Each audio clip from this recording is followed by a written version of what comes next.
Un jour nouveau s'est levé, ravi de vous retrouver dans Wake Up, la matinale à la gloire de notre Seigneur et Sauveur Jésus-Christ. Bienheureux et bienheureuses toutes ces personnes qui sont fidèles à cette émission. Soyez richement bénis. Pasteur Émile Adoté, bonjour. Bonjour. Vous allez bien? Très bien, par la grâce de Dieu. Gloire à Jésus-Christ. Josué Dioba, bonjour. Bonjour Aniel. On va bien? Tout va bien, grâce Gloire à à Jésus-Christ. Kate, shalom. Shalom Aniel. Ça se passe bien? Par la grâce de Dieu, ça va. Gloire à Jésus-Christ. Dame Nguessan, Marceline est avec nous ce matin. Shalom.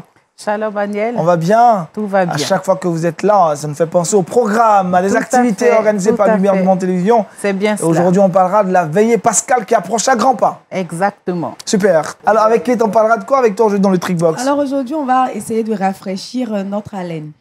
Parce que imagine à l'église. C'est-à-dire, quand la personne qui a une mauvaise haleine prend le micro et que cette personne finit sa prise de parole. Quand le micro revient toujours au groupe musical. C'est un peu comme tontine dans nos églises. Le micro est comme tontine. Qui veut manifester l'amour? C'est ça que j'ai. Donc aujourd'hui, c'est fort, hein? On va donner quelques astuces pour rafraîchir la laine parce que c'est déjà vendredi. Et donc dimanche, on ira au culte. Il faut vraiment on en a besoin, se rafraîchir notre haleine. Il faut vraiment vous rafraîchir la laine avant d'utiliser le micro de l'église. Josué, et toi? On va parler de sport, plus précisément d'un handballeur du nom de Kim Anderson. Et dans le saviez-vous, on ira du côté de l'Ukraine pour parler d'aide. D'aide, ça marche. Pour l'heure, prenez vos différentes Bibles, carnets de notes, stylos en main. Ensemble, nous méditons et c'est dans Méditons ensemble.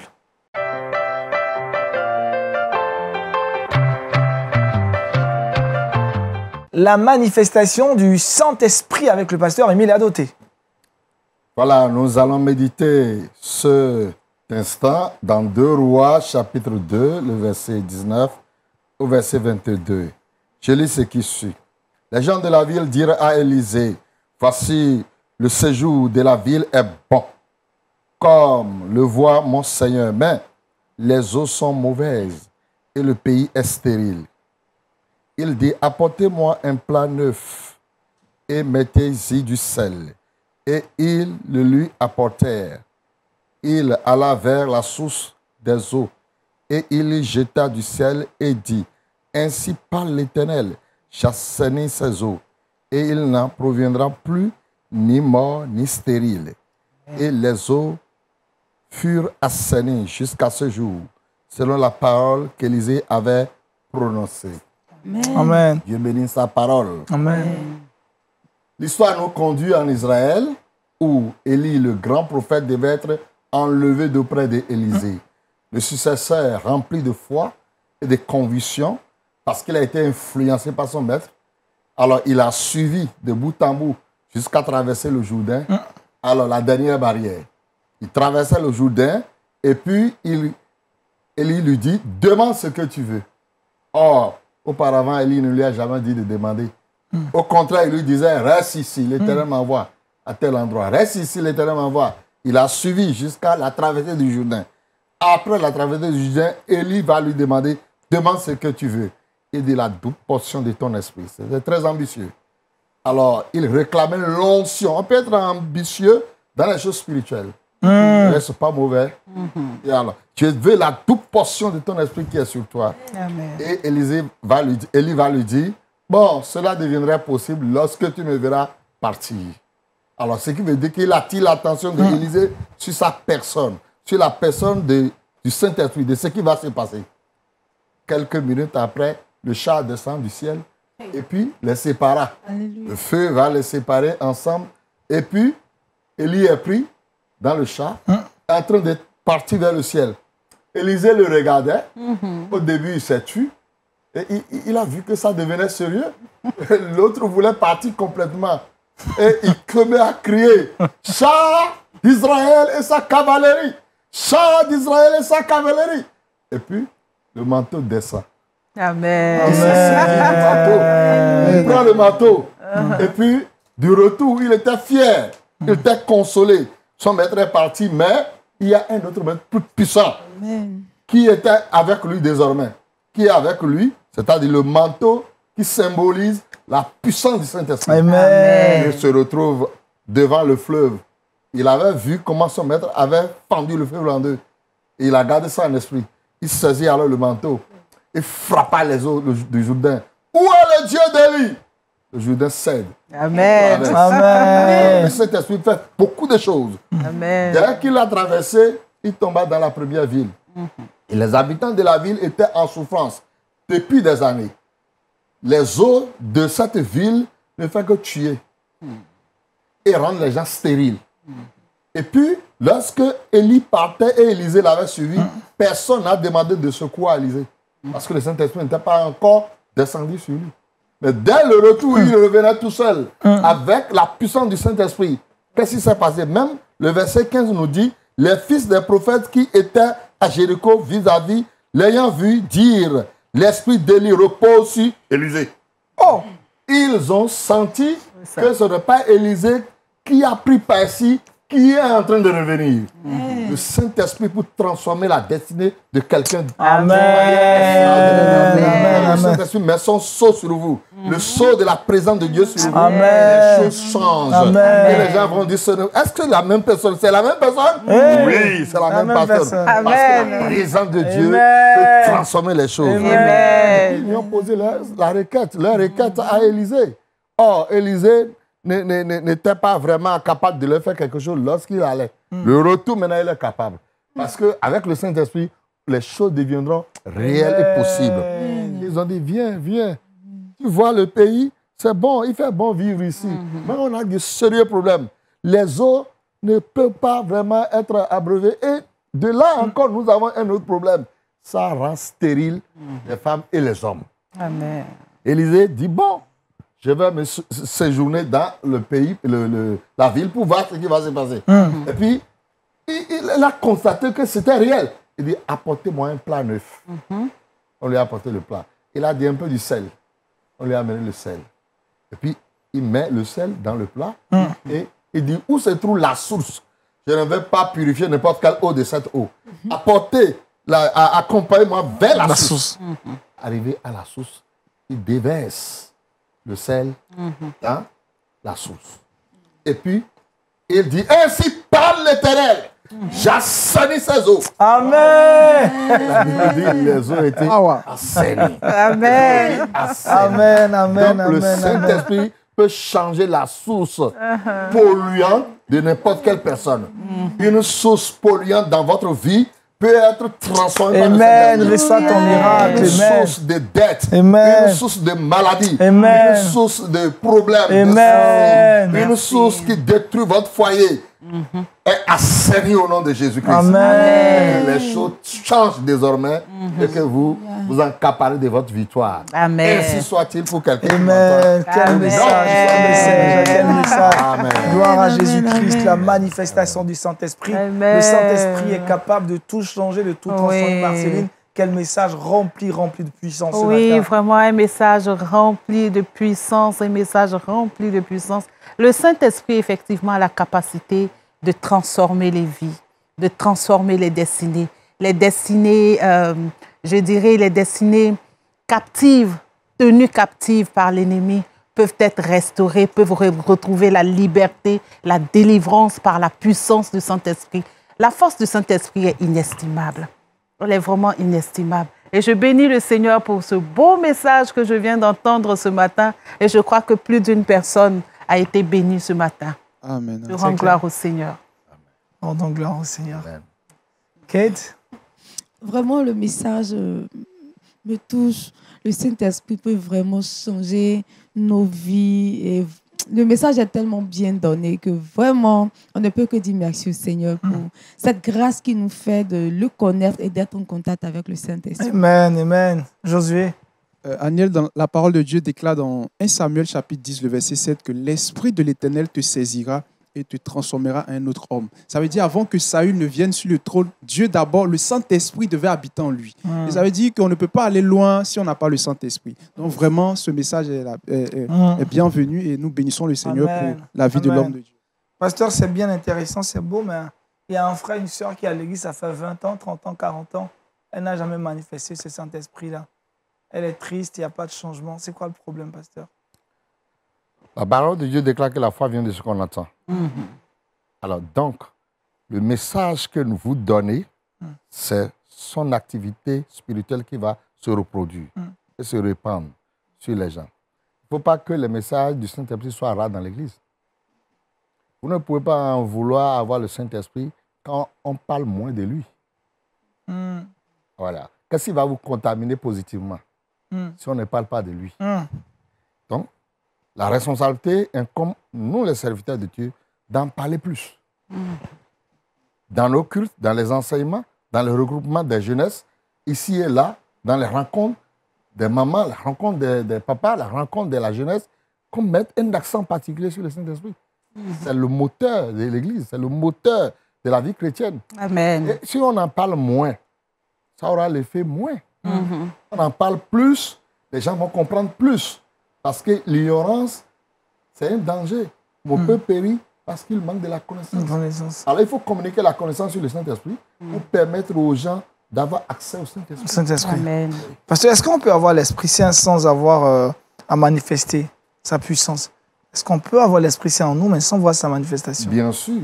C'est ce que nous appelons l'ignorance. Vous pouvez avoir un coucou dans votre maison et ne pas en jouir, ne pas utiliser. Hein? C'est ça. Et quand vous avez une âme, il faut l'aiguiser et il faut l'utiliser. C'est comme ça. Quand nous donnons notre vie à Jésus-Christ, le Saint-Esprit vient habiter en nous. Maintenant, chemin faisant, il a un autre rôle. Le rôle de se faire manifester.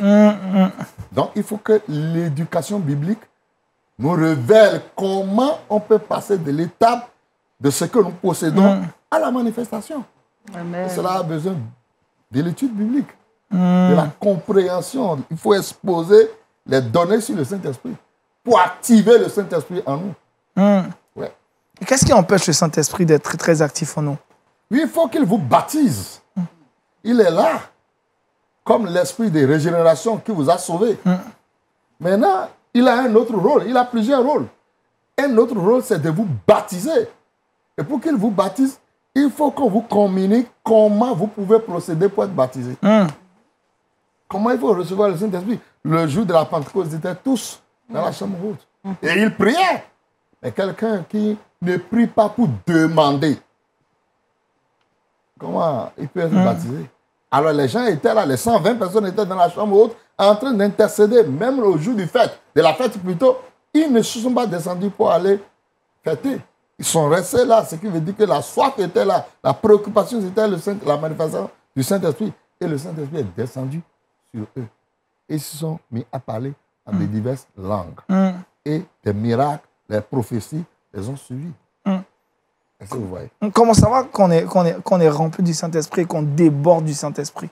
Quand vous débordez du Saint-Esprit, ça, c'est une personne, le Saint-Esprit. Ça doit vous bouger vous-même. Oui, ça se manifeste et vous devez le savoir. Et dans sa manifestation, vous pouvez vous mettre à parler en de nouvelles langues. Amen. Et vous pouvez même louer le Seigneur en langue que vous n'avez jamais parlé, vous n'avez jamais appris. Et vous sentez qu'il y a une huile qui coule sur vous. Amen. Mais si vous passez la main sur la tête, vous ne verrez rien. Et vous sentez une fraîcheur, un rafraîchissement qui vous prend jusqu'aux pieds. Amen. Qui vous bouge. C'est une personne. Ça vous bouge. Et ça peut même faire craquer vos dents et faire des mouvements sur vous. Et le Saint-Esprit qui agit comme ça. C'est comme les torrents d'eau ou bien les vagues de la mer qui viennent se jeter à bord. Vous sentez quelque chose qui passe sur vous comme les vagues d'eau. Oui. Et ça bouge, ça vous donne vraiment une onction. C'est-à-dire que vous-même, vous savez qu'il y a quelque chose. Vous allez le sentir. Et les autres verront aussi sur vous qu'il y a quelque chose qui se passe. Amen. Dernière question, parce que est-ce qu'on peut être rempli du Saint-Esprit sans parler de nouvelles langues? Bon, dans les Saintes Écritures, la plupart des endroits où les gens ont été baptisés du Saint-Esprit, en Samarie avec Philippe, ou bien chez Corneille, Dans la chambre haute. La chambre haute. Il y a encore d'autres cas, tous. À Éphèse, quand Paul, dans sa promenade, il rencontre alors les disciples de Jean qui évangélisaient d'une manière avec tiédeur, et il les a appelés. Mais avez-vous reçu le Saint-Esprit quand vous avez cru? Ils ont dit, nous n'avons jamais entendu parler d'un Saint-Esprit qui existe. Il a dit, de quel baptême avez-vous été baptisé? Il dit, de Jean. Il a dit, mais Jean a baptisé en disant de croire celui qui va venir. Et que celui qui va venir, c'est le feu de l'Esprit, c'est l'Esprit lui-même. Paul les a encore réenseignés. Il a repris le baptême par immersion d'eau. Parce qu'il a compris qu'ils ont été baptisés d'eau sans comprendre quelque chose. Paul les a rebaptisés. Et il leur a imposé la main. Les 12 ont été remplis du Saint-Esprit. Et ils se sont mis à parler en de nouvelles langues. Amen. La nouvelle langue est donnée pour l'édification personnelle du chrétien. Yes, yes. Hein? Alors, pour équiper le chrétien, être fort. Or, pour édifier les autres, il faut être édifié soi-même. Donc, la plupart des Saintes Écritures nous confirment que la réception du baptême du Saint-Esprit se fait manifester par le parler en langue. Merci, pasteur, en tout cas, pour cette belle exhortation sur la manifestation du Saint-Esprit. Vous allez prier pour nous ce matin, prier pour nos très chers téléspectateurs qui nous ont suivis. Que Dieu nous aide à vraiment manifester sur le Saint-Esprit au quotidien dans toutes nos actions. Seigneur, nous voulons te bénir pour l'Esprit de Dieu que tu as donné à l'Église. Grâce, Seigneur Jésus-Christ, à sa présence, l'Église est vivante et continue de faire son chemin. Oh Dieu, si nous négligeons une puissance aussi importante, c'est ce qui sera la base de la mort de l'Église. Seigneur, car la chair ne sert à rien. Nous ne pouvons pas marcher dans la chair et nous ne pourrons pas faire ton œuvre avec nos propres forces. Nous avons besoin de l'Esprit plus que jamais. Voilà pourquoi je prie au travers de ce que nous venons d'entendre, que le Saint-Esprit encore vivifie la vie de tous ceux-là qui se sont donnés à Jésus-Christ. Nous demandons que tu interviennes et que les frères et sœurs soient remplis du Saint-Esprit et que chaque jour, nous puissions sentir la présence de Dieu sur notre vie et que nous soyons révolutionnés pour pouvoir faire ton œuvre et aller à la conquête des âmes perdues. Seigneur, c'est le Saint-Esprit qui convainc du péché et du jugement. Comment nous pourrons convaincre les gens en étant dans la chair? Notre prédication n'aura pas de force ni de puissance. Voilà pourquoi nous crions vers toi pour que le Saint-Esprit se manifeste davantage sur la vie de l'Église et sur la vie de la jeunesse et sur la vie de chacun de nous. Ainsi soit-il, nous l'avons demandé avec foi dans le puissant nom de Jésus-Christ. Amen. Amen. La manifestation du Saint-Esprit, un message qui nous fait vraiment, vraiment grand bien ce matin. Parlons maintenant culture chrétienne avec Josué Dioba dans Culture Actu.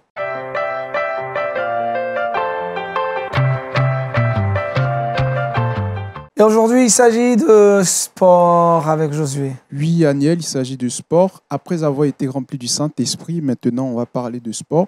Et il s'agit de Kim Andersson. Il est né le 21 août 1982. C'est un joueur suédois de handball évoluant au poste d'arrière droit.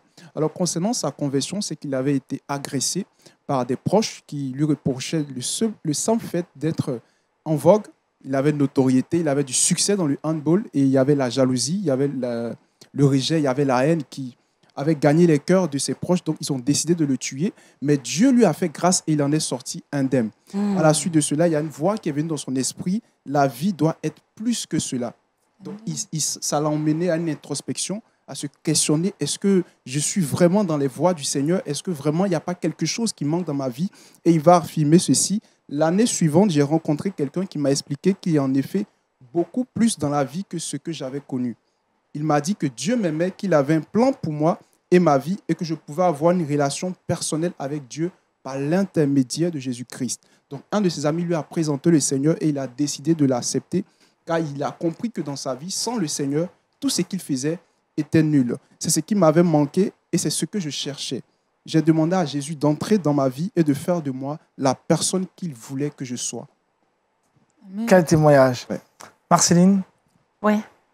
Je suis touchée par ce témoignage qu'il vient de rendre. Mais en même temps, je me rends compte que il faut faire quand même attention aux amis. On ne sait pas avec qui on marche. Par moments, on a des amis autour de nous. On pense que ces personnes nous aiment. Mais malheureusement, ce sont des personnes qui nous détestent secrètement. Voilà, parce que ce n'est pas avoué. Voilà, on fait semblant d'aimer, mais vraiment, l'amitié n'est pas sincère. Ce n'est pas réel. Donc, il faut faire attention avec qui on marche et puis que Dieu nous garde. Que Dieu nous garde vraiment, parce que ce jeune homme, c'est Dieu qui l'a gardé. N'eût été la grâce et la faveur de Dieu sur sa vie, je suis convaincue que ses amis auraient eu le dessus sur lui. Mais la main de Dieu était sur lui et il a pu s'en sortir. Et on rend gloire au Seigneur. Amen. Amen. Pasteur Emile a noté sur ce témoignage. Toutes choses concourent bien de ceux qui aiment Dieu. Ah oui. Et quand Dieu a un plan pour vous, quels qu'en soient les obstacles, vous allez aboutir. Amen. Amen. Amen. Amen. Josué, autre chose à savoir? Depuis lors, sa vie et son attitude ont totalement changé. Amen. Pour la gloire de notre Seigneur et Sauveur Jésus-Christ. LMTV s'est fait les choses, très bien fait les choses. L'année dernière, vous aviez été nombreux à suivre cette veille pascale qui vous a édifié. On en a eu tellement de témoignages. Et cette année encore, LMTV permet à un grand nombre de téléspectateurs, de là où ils seront, de pouvoir suivre cette veille pascale. Et Marceline est avec nous sur ce plateau pour en parler. C'est dans À l'affiche.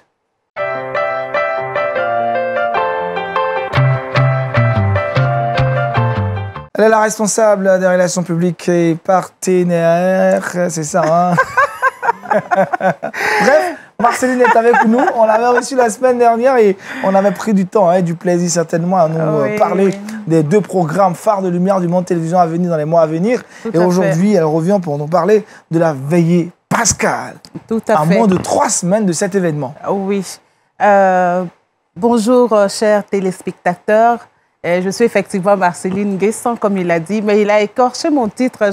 Je veux bien le rétablir. Il faut le rétablir. On va tous le dire. En fait, voilà, responsable des relations publiques. Ça, j'ai réussi à le dire. Et des partenariats. Et des partenariats. J'ai dit des partenaires. Écoute, partenariat, il n'y a pas de différence. À ce titre, je voudrais... ça, hein. Alors, partenaire, à ce titre, donc, je voudrais saluer tous nos partenaires.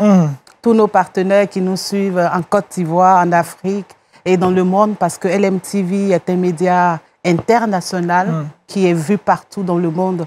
Et je profite pour vous dire merci, vous, nos partenaires qui nous suivez.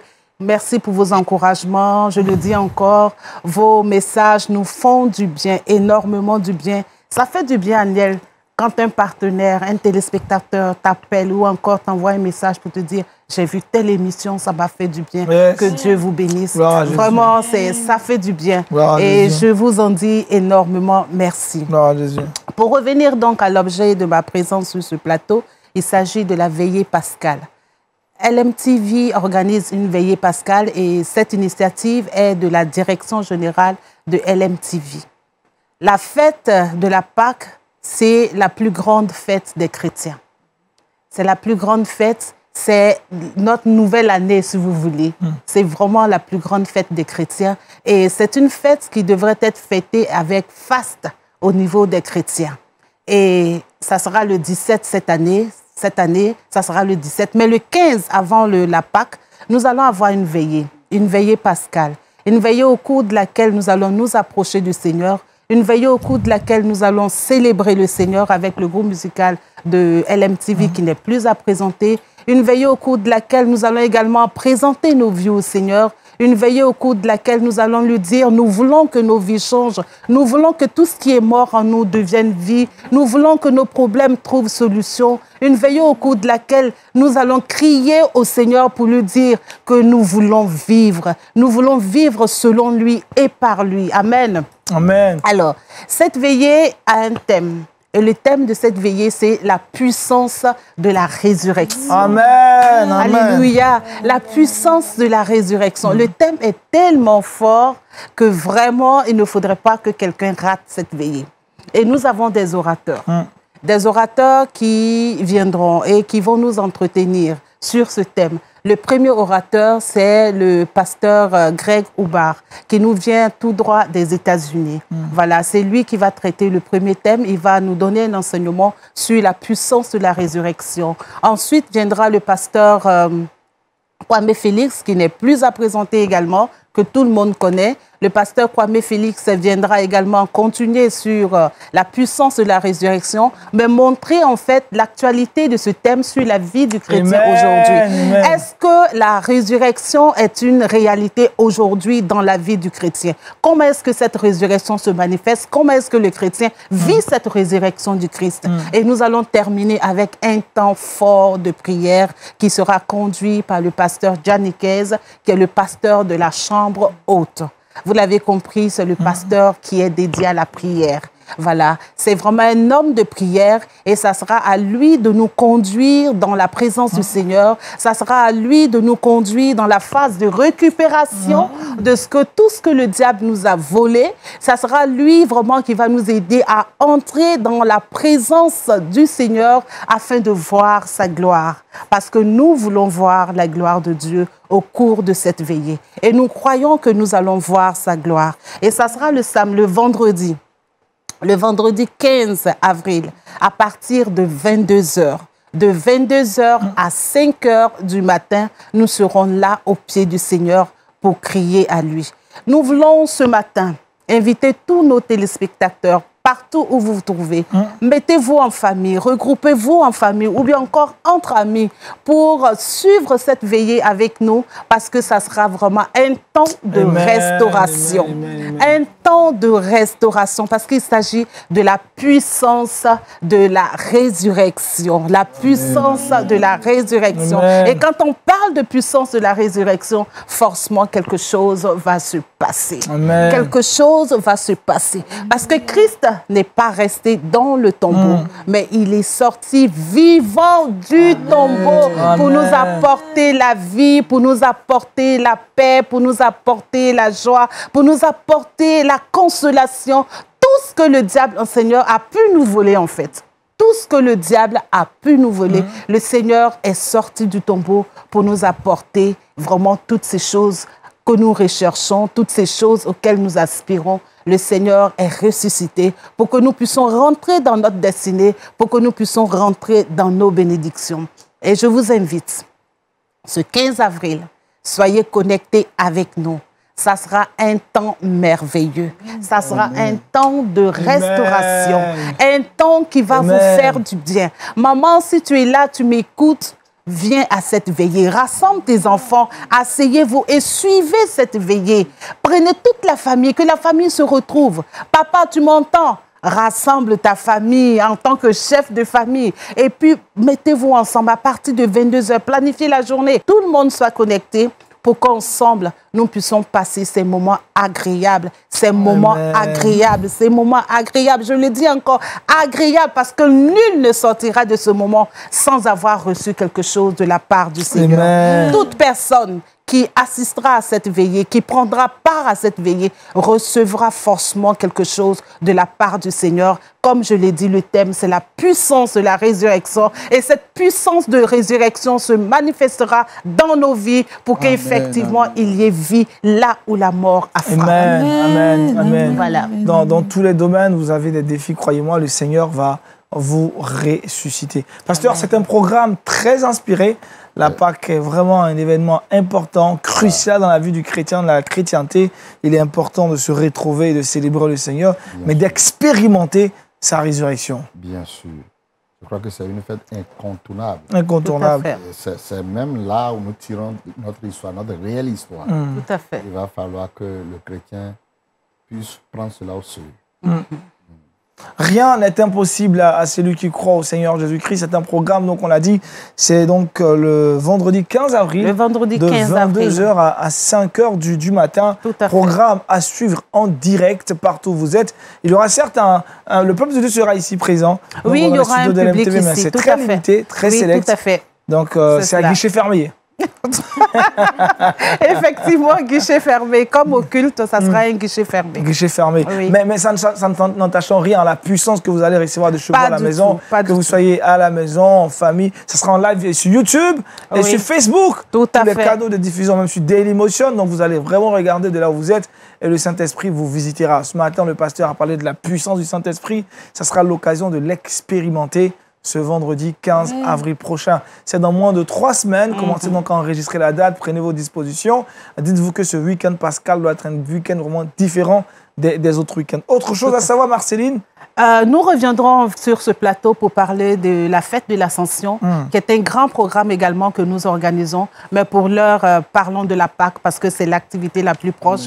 Et nous voulons que tout le monde soit focalisé, connecté sur cette Pâque-là. Et nous voulons vraiment vous inviter encore à vous connecter ce 15. Notez bien la date, le 15 avril de 22h à 5h du matin. Soyez connectés sur LMTV. Ça sera du balèze. pour la gloire de Dieu. Alors on va rester avec Kate, va certainement nous entraîner dans la résurrection, cette fois-ci dans le Trickbox.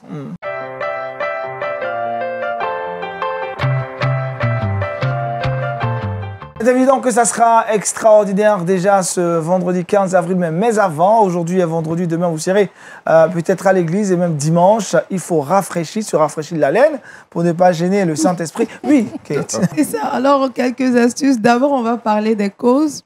Alors, pourquoi la mauvaise haleine? D'abord, la mauvaise haleine est due à une mauvaise digestion. Oh. Donc, il faut faire attention à son régime alimentaire. Ensuite, des caries maltraitées. Et également une hygiène dentaire négligée. Donc, parfois, on néglige un peu notre hygiène dentaire. Il faut faire très attention aussi, mais également la prise de certains médicaments et la consommation de certains aliments.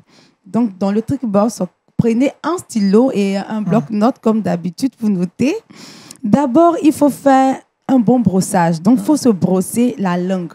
Il y a des personnes qui se brossent les dents sans se brosser la langue, c'est pas bien. Donc, le brossage de la langue est oublié. Pourtant, un bon pourcentage de bactéries vont s'installer là. Alors, vous êtes chez vous à la maison, faites cet exercice-là. Prenez juste votre doigt et passez votre doigt sur votre langue. Alors, si vous ressortez comment je vais dire ça? Un truc blanchâtre, une forme de pâte blanchâtre, alors votre langue n'est pas propre. Elle a encore beaucoup de bactéries, donc allez vous rebrosser la langue. Ensuite, il faut boire beaucoup d'eau. Boire beaucoup d'eau après chaque repas. Et donc, pour nettoyer tous les débris d'aliments qui sont restés encore dans votre bouche, je vous conseille de boire beaucoup d'eau. Il faut également éviter de manger certains aliments comme l'ail, l'oignon, le café et l'alcool. Boire le café et l'alcool. Évitez surtout l'oignon. J'en ai fait l'expérience. Si vous allez à un rendez-vous ou dimanche matin, vous voulez partir à l'église, évitez l'oignon frais. Surtout ça. Parce qu'après, ça dégage vraiment une mauvaise odeur et puis on a une mauvaise haleine. Il faut plutôt manger du persil frais ou le clou de girofle. Ça va vous rafraîchir la laine. Et tôt le matin, après votre brossage, je vous conseille de rincer votre bouche avec un verre d'eau tiède auquel vous avez ajouté un peu de citron et de sel. Donc, tôt le matin, faites-le avant d'aller à l'église, après votre brossage.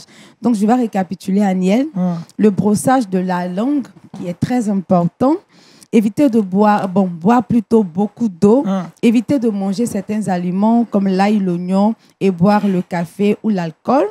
Ensuite, il faut plutôt manger du persil frais, du clou de girofle et rincer la bouche tôt le matin avec le citron et le sel. Voilà. Merci, Kate, c'est tellement bien dit. Ça nous sert à tous ici, Oui. étant amenés à parler en public et à se retrouver parfois dans des circonstances où on est proche de personnes. Mais Kate, comment faire savoir à quelqu'un, à un proche, qu'elle dégage une mauvaise haleine? Comment? C'est là la difficulté. Au fait, on a peur de frustrer ceux qui sont autour de nous. Il faut faire l'effort. Bon, tu peux lui faire un beau cadeau de pâtes. Mais est-ce qu'elle peut tout de suite capter que c'est une question de mauvaise haleine? Mais on peut lui dire ça. On peut lui dire ça. Oui, la dernière fois, vraiment, tu parlais, c'était pas... Voilà. L'odeur n'était pas... Parce qu'on entend souvent, mon gars, t'as bu ça. Moi, j'avais un ami. Oui, écoute, raconte. Quand tu avais une mauvaise haleine, il te disait, Joe, tu as mangé le fruit, là. Tu as mangé le fruit. C'était une manière en fait de te dire que ça. Tu as mangé le fruit là apparemment. Parce que la façon de dire aussi peut frustrer, brusquer. Effectivement, exactement. Peut frustrer. Allez, si c'était toi, qu'est-ce que tu allais faire? Moi, j'écris une lettre. Anonyme, hein. Et puis je décris tous les dégâts que ça crée. Et tout. Parce que généralement, je me rappelle, ma maman, elle disait à mon petit frère un jour, je vais faire 3 jours sans me brosser. Comme ça, quand je vais te parler... C'était une manière de lui dire qu'en réalité... quand je vais te parler, tu vas m'écouter. Parce qu'on dit, quand quelqu'un qui a une mauvaise haleine te parle, tu écoutes, tu dis, oui, j'ai compris. Parce que tu veux vite te débarrasser de la personne. Merci, précieuse Kate. En tout cas, on sait comment faire pour rafraîchir notre haleine. Et c'est clair que ce dimanche-là, on pourra vraiment bien chanter quand la laine est bien dégagée. Alléluia! C'est ça. Et quand on garde la bouche fermée aussi longtemps. Voilà. C'est ça. Les gens qui sont timides, ils ne parlent pas. Là, comme ça, elle peut faire au moins 6 heures. La bouche En parler. Mais dès qu'il ouvre la bouche, là. ouvre là. Parce que ça, c'est une manifestation. C'est pas du Saint-Esprit, mais la puissance que ça dégage. Oh, mais les esprits mauvais se disent attention. Je m'éloigne. Je m'éloigne. Merci Kate. On retrouve maintenant et en fin d'émission Josué Dioba et c'est dans le Saviez-vous.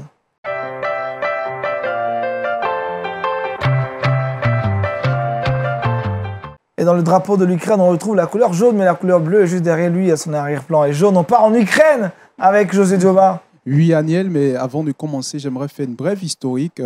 Le 24 février, la Russie lance une opération militaire de démilitarisation et de dénazification de l'Ukraine. Suite à cela, on a assisté à un afflux de réfugiés, à plus de 2 millions de réfugiés. On a vu des destructions de biens, de logements. Et face à cela, les évangéliques ont décidé de ne pas rester indifférents, mais aussi d'apporter leur aide. Dans cette optique, dans un communiqué du 11 mars, le réseau évangélique suisse oriente les chrétiens désireux de secourir les Ukrainiens vers les interlocuteurs appropriés selon le type d'aide qu'ils souhaitent apporter. Donc, les aides qu'ils souhaitent apporter, il y a l'intercession, il y a le soutien matériel, mais il y a aussi l'hébergement. Donc, une église ou une assemblée peut décider d'apporter un soutien matériel ou de prier, ou voilà. Et certaines églises ont, par exemple, intégré dans toutes leurs réunions un temps de prière consacré à l'Ukraine, spécialement, indique l'organisme. D'autres invitent leurs fidèles à une pause prière de quelques minutes chaque jour à la même heure. Les différentes œuvres chrétiennes affiliées au réseau évangélique suisse permettent d'apporter de l'aide en matériel et financière. C'est donc un geste très salutaire à l'égard de l'Ukraine. Geste très salutaire et louable à l'égard de l'Ukraine qui traverse une période très difficile dans cette crise entre l'Ukraine et la Russie. Marceline, réaction des chrétiens se mobilisent pour apporter leur aide. À l'écoute de ce que Josué vient de dire, je dis que c'est toute la famille chrétienne qui doit soutenir les Ukrainiens dans cette situation. C'est toute la famille chrétienne. Tous les chrétiens du monde doivent s'unir autour de nos frères, de nos bien-aimés de l'Ukraine qui souffrent en ce moment, qui ont des besoins, parce que ça n'arrive pas qu'aux autres. Aujourd'hui, c'est l'Ukraine qui souffre. Nous devons les soutenir. Alors, je suis partante pour cet élan de solidarité pour l'Ukraine. Je suis partante. Pasteur Rémi Ladoté. Oui, il n'y a pas à discuter. Aimez-vous les uns les autres. Et je crois que dans les moments difficiles, on n'a pas de choix que d'apporter une contribution. Et si même matériellement on n'a rien, au moins il faut plier genoux. Prier et demander la grâce de Dieu. Parce qu'il y a tellement d'innocents qui meurent. Et certains qui ont laissé leur chez. Ce n'est pas facile de laisser chez vous et d'aller vivre dans des conditions déplorables. C'est difficile. Vraiment difficile. On doit vraiment les soutenir pour qu'ils gardent leur foi dans cette difficulté, que la foi soit renforcée davantage. Yes. Yes. Autre chose à savoir, Josué? La Bible déclare comme ça que si ton frère a faim, donne-lui à manger. Parce que imagine que ton frère a faim, tu lui dis Jésus est avec toi, Dieu t'aime, ça va aller. Non, si tu peux lui apporter quelque chose, tu dois le faire. Et c'est un exemple et on doit tous se mobiliser en faveur de l'Ukraine. En faveur de l'Ukraine, voilà, qui est bien dit. C'est ce qu'on appelle l'évangile holistique. L'évangile holistique. Merci Marceline pour la précision. Kate? Verset boussole, 2 Rois 19, verset 21. Il alla vers la source des eaux et il y jeta du sel et dit, ainsi parle l'Éternel, j'assainis ces eaux, il n'en proviendra plus ni mort ni stérilité. Amen. Amen. Amen. Le Seigneur assainit tout ce qui est bizarre dans votre vie. Amen. Il restaure votre vie en cette journée. En l'occurrence, votre haleine. Votre haleine. Il le fait, il le fait. Il le fait. Il faut croire, il le fait. Merci, Pasteur Rémi Ladoté. On a été bénis encore pour votre présence. Et au travers de vous, on salue tous nos amis qui nous suivent au Bénin. Ça nous fait énormément du bien. Merci à Marceline. Grâce à ces infos, on sait que le 15 avril, ça sera puissant, hein, la puissance de la résurrection. Boum, c'est ça? Oui, ça sera boum. Boum. Oui. C'est moi, c'est Marceline. Juste pour dire que ça sera vraiment le feu du Saint-Esprit qui se manifestera. Tout à fait. Le feu de Dieu. Nous avons parlé du Saint-Esprit. Sa puissance se manifestera ce 15. Amen. Voilà, c'est tout. Amen. Merci également à Kate. hein, pour nous avoir aidé à chasser toutes ces mauvaises haleines. Le dimanche, les chantes-là pourront bien chanter, le pasteur pourra bien prier. Tout sera nickel. Merci à Josué. Ce fut un plaisir. Merci à toute l'équipe de réalisation, de production de Wake Up. Vous avez été nombreux à nous suivre depuis le lundi. Ce soir, 20h, vous aurez point d'accord avec Roland Sombo. Vous le retrouverez demain à 11h30 dans Sans Façon. À 15h, je serai avec vous, avec Touré Kouda dans Horizon Jeune. Le culte en live, c'est ce samedi à 19h30. Et puis la toute première diffusion de l'émission On est en Christ. C'est ce dimanche, donc dans l'après-midi, ne manquez pas. En début de soirée, pour être plus précis, 2h, nous serons avec le pasteur Mickey Hardy. On parlera de l'Église en 2022. L'Église aujourd'hui, un thème assez important avec vraiment le plateau des animateurs de Lumière du Monde Télévision. Plateau convivial et très fraternel au cours duquel vous allez certainement être richement bénis. N'oubliez pas, c'est ce dimanche. D'ici là, on se retrouve le lundi. Portez-vous bien. Excellente suite de programme sous Lumière du Monde Télévision. La vie chez vous. Shalom. Shalom.